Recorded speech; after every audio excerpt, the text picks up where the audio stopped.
Hello everyone, welcome to सार study. सार study में आपका स्वागत है।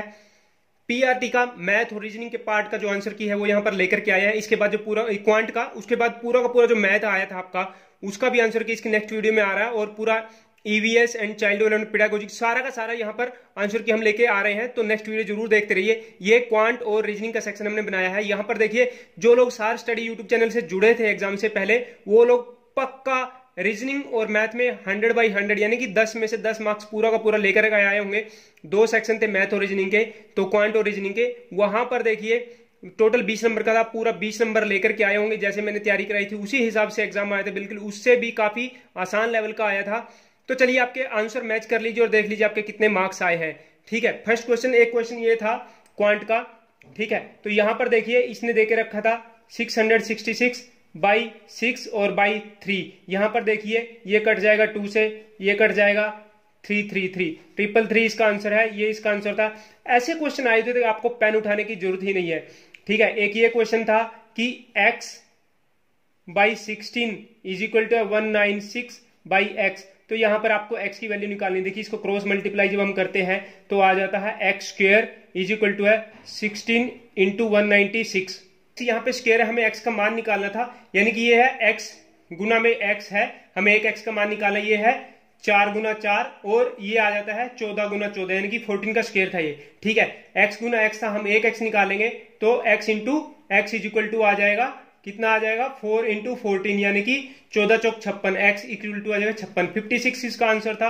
अपना आंसर मिला लीजिए। नेक्स्ट क्वेश्चन था कि निम्न श्रेणी में से गलत पद को ज्ञात करें। यहाँ पे दे के रखा था हमें 445 के बाद 221, उसके बाद 109, 46, 25, 11 और 4। इसमें से कुछ ना कुछ गलत है, ये देखना है हमें। तो सिंपल सी बात है, जो नंबर सीरीज आती है, ये वैसे तो रीजनिंग का क्वेश्चन है लेकिन मैथ के हिसाब से दिया तो हमने यहाँ पे इसको ऐड कर दिया।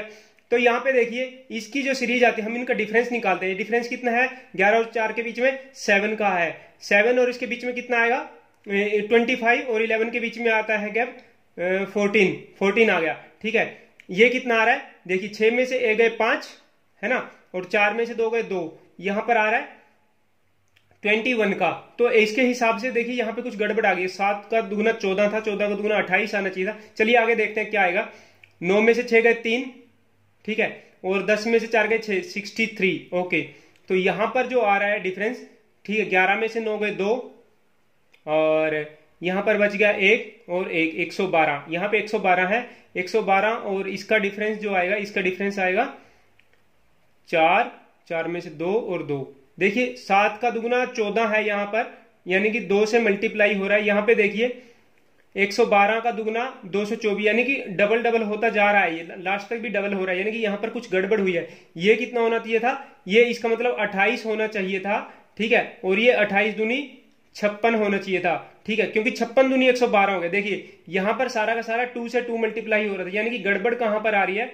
गड़बड़ यहां पर आ गई, ये 46 में आ गई, यानी कि 25 और 28 अगर हम जोड़ते, ठीक है, 25 और 28 कितना हो गया? यहां पर आ गया 3, 53 यहां पे आना था, यहां पे 53 आता, 3 के बाद 28 का गैप था तो 56 आया।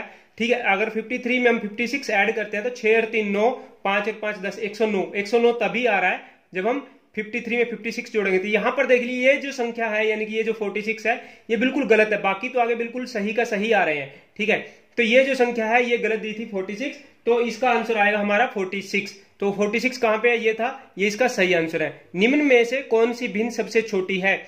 यहां पर देखिए एक भिन्न थी 13/16। 13/16 का मतलब होता है ये आ जाएगी 0.81।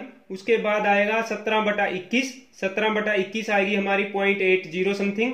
ठीक है, उसके बाद हमारा आता है 15/19 था, 15/19 इज इक्वल टू 0.78।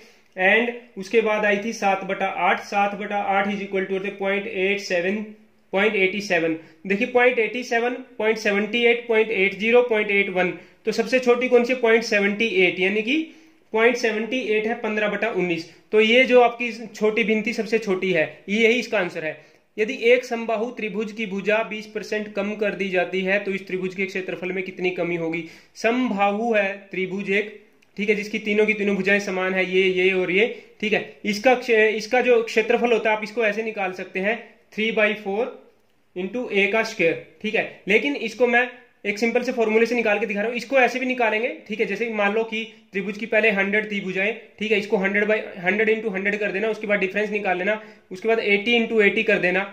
ए की वैल्यू पहले 100/100 रखो, फिर 80/80 रखो, उस फॉर्मूले से भी आ जाएगा। बाहु त्रिभुज की भुजा 20% कम कर दीजिए, 20% कम कर दीजिए तो ए स्क्वायर हमें निकालना है, तो हम 2 बार -20 इंटू -20 करेंगे, ठीक है। इंटू जो आएगा 20 इंटू 20/100, ठीक है। हम इस फॉर्मूले से अगर निकालते हैं इसको तो 2 जीरो से 2 जीरो चली गई, यहाँ पे बच गए 4, -20 और -20 हुआ -40, ठीक है। 2 दूनी 4, ठीक है। ये प्लस का था यहाँ पे, ये आया 4, तो 4 यहाँ पे प्लस था, ठीक है। 4 आया तो 4 40 में से जाएगा 36, यानी कि 36 माइनस, यानी कि कम हुआ है, 36% कम हो जाएगा। इसने भी कम ही पूछा है, कितना क्षेत्रफल कम होगा, 36%। ये इसका सही आंसर था। नेक्स्ट क्वेश्चन आया, इसमें भी भिन्न दी हुई थी और पूछा हुआ था कि निम्न में से कौन सा युग्म सही है, यानी कि एक छोटे छोटे एक दूसरे से छोटे का साइन दिया। ऐसे क्वेश्चन में सबसे अच्छी ट्रिक क्या है ना, वो देखिए क्वेश्चन ऐसा देगा कि आप पहले इसको करके देखोगे, फिर इसको करके देखोगे, फिर इसको करके देखोगे, तो ऑप्शन क्या मिलेगा, ये मिलेगा या फिर थर्ड वाला मिलता है, ताकि वो टाइम वेस्ट हो जाए। इसलिए ऐसे क्वेश्चन में सबसे लास्ट वाला सबसे पहले ट्राई करने की कोशिश करना है कि 4/7 छोटा है 3/5 से, छोटा है 8/9 से। अगर ये सही आ जाएगा तो यही ऑप्शन है, ये सही आ जाएगा तो ये ऑप्शन है, मतलब आपको बाकी के 2 करने नहीं पड़ेंगे। यहां पर अगर देखिए 4/7 होता है 0.37 के बराबर में, ठीक है। ये होता है 3/5 होता है 0.60, अगर आप भाग करके देखें इसको कि ना जाने की 0 और पीछे 0 लगाए, 6 5 6 30, 6.60 आ जाएगा, ठीक है। ये आएगा 0.88, 9 है 72, फिर से बचे 8 और 0, 9 है 72, ठीक है, 0.88। तो देखिए ये बिल्कुल सही निकला है, 0.4 जो मेरा अनुमान जो मैंने लगाया था। सबसे लास्ट में इसको करने, लास्ट वाले को सबसे पहले करने की कोशिश कीजिए। 0.37, 0.60, 0.8, ये बिल्कुल सही सीरीज में है। ये सबसे छोटा, ये उससे बड़ा, ये उससे बड़ा, यानी कि इसका आंसर 4 था, ठीक है। एक ये क्वेश्चन आया था कि 2 + x, ये ऐसे करके दिया हुआ था। तो सिंपल सी बात है, ऐसे क्वेश्चन में सबसे नीचे से हम स्टार्ट करते हैं, नीचे से स्टार्ट करेंगे तो 4 × 12 और 1 13, 13/4 हो जाएगा ये, ठीक है। 13/4 जब इसको प्लस होगा तो ये हो जाएगा, देखिए आपको मैं सोल्व करके दिखा देता हूं 1 मिनट में। 2 = है x प्लस के है 1, 1 प्लस के है 1/3 प्लस 1/4, ओके। 3 चौके 12, 12 और 1 13, 13/4 आ गया ये, ठीक है। ये 13/4 आ गया। 13/4 यहां पर जब जाएगा, इसके साथ जब प्लस होगा तो ये उल्टा हो जाता है, यानी कि 4/13 हो जाएगा, यानी कि ये इतना पोर्शन, इसको हम क्या लिखेंगे, 1 + 4/13। सिर्फ इतने पोर्शन को ले लीजिए, ऊपर वाले को छोड़ दीजिए सी।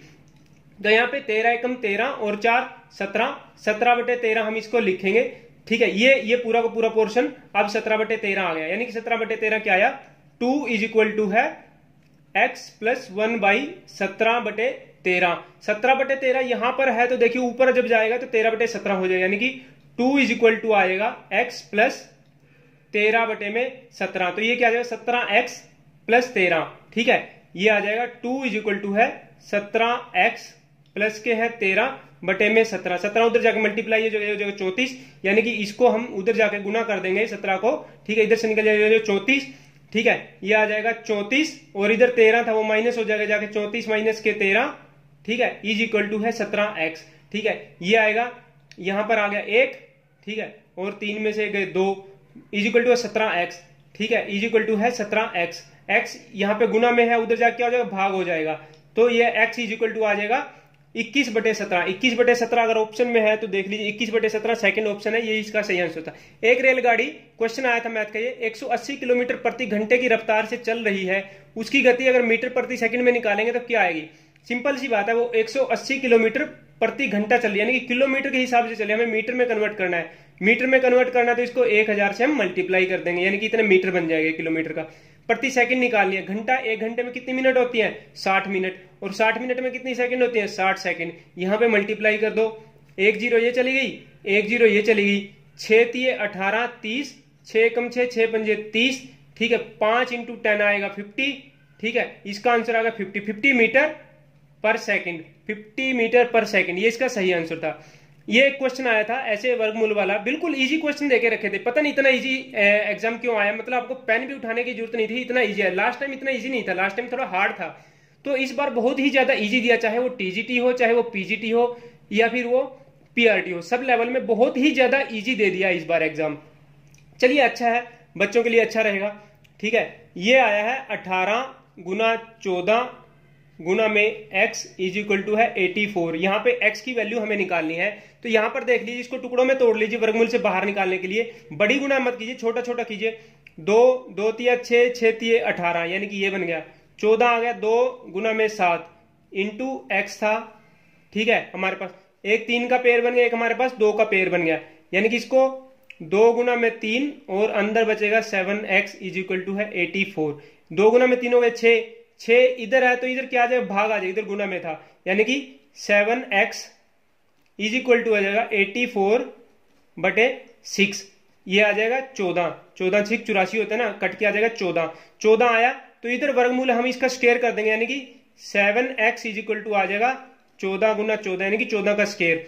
x 7 यहाँ पे गुना में, तो इधर इधर करेंगे तो इधर क्या आ जाएगा, भाग आ जाएगा। इधर से 7 को कट कर दीजिए, इधर आ गया 7 को कन्वर्ट होके। 7 दूनी 14, 14 दूनी 28, ठीक है। तो x इज इक्वल टू आ गया हमारा 28। 28 ऑप्शन में कहां पर देख लीजिए, ये इसका सही आंसर था।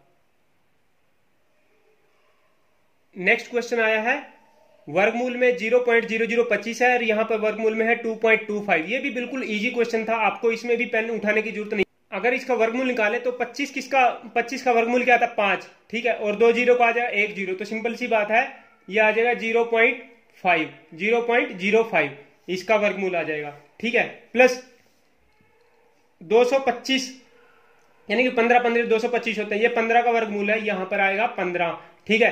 तो एक का इसका 5 निकल के आ गया, ठीक है। तो यानी कि 1 के बाद दशमलव लग जाएगा यहां पर, ये आया इसका आंसर, ठीक है। तो 1.5 प्लस में है 0.05, तो आंसर क्या आ गया 5, ये 5 जीरो लगा लो यहाँ पे, ठीक है। 5 1.55, ये इसका सही आंसर था। इसको तो कोई भी गलत नहीं करके आएगा, बहुत ही ज्यादा इजी था।